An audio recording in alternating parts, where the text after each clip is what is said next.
Je m'appelle Nicolas Chady, je suis pédiatre et chercheur spécialisé en santé des adolescents et en toxicomanie. Je vois des patients en clinique qui ont des difficultés, problèmes liés à l'utilisation de substances et je fais de la recherche pour essayer de mieux comprendre l'impact de l'utilisation des substances sur la santé des jeunes personnes et pour trouver des stratégies pour les accompagner, les aider à arrêter ou diminuer. Pour une jeune personne qui consommerait du cannabis, il y a plusieurs risques sur la santé physique et la santé mentale. On peut penser, si on consomme du cannabis sous forme de joint ou de façon fumée, que ça va avoir un impact sur la santé des poumons. Ça peut amener plus de toux, des risques d'infection. On sait que ça va aussi affecter la performance physique ou athlétique. Il y a un impact du cannabis sur le cerveau, comment le cerveau se développe, mais aussi sur la santé mentale. Donc, utiliser sur une base régulière peut en fait amener des symptômes ou des signes de dépression ou d'anxiété et être un obstacle au plein développement du cerveau.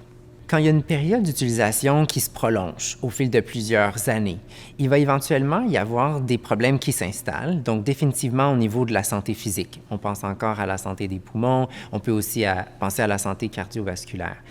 Il y a beaucoup d'impacts qui vont se faire au niveau du cerveau. On sait qu'à court terme, utiliser du cannabis peut être difficile pour la concentration, la capacité d'apprentissage. Mais à plus long terme, ça peut en fait avoir un impact sur le développement du potentiel intellectuel. Ça peut aussi amener une augmentation des risques d'avoir des maladies de santé mentale comme l'anxiété et la dépression. C'est certain qu'il y a des choix qui sont associés à la consommation de cannabis. On choisit de l'utiliser dans un contexte ou dans un autre. Mais de développer une dépendance, c'est pas nécessairement quelque chose qu'on choisit, puis qui peut survenir de façon différente d'une personne à l'autre.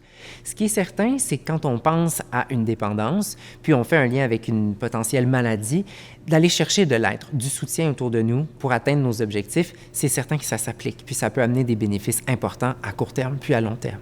Si on pense à réduire ou arrêter notre consommation de cannabis, il y a plusieurs outils, plusieurs stratégies qui peuvent être très utiles.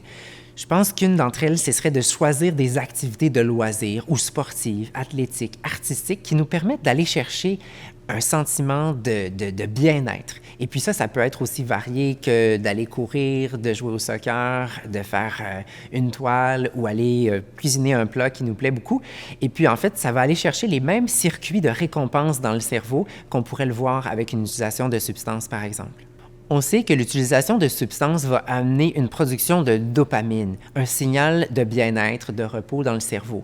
Il y a beaucoup d'activités sportives ou de loisirs qui vont aussi amener le cerveau à produire cette dopamine-là et à se sentir bien.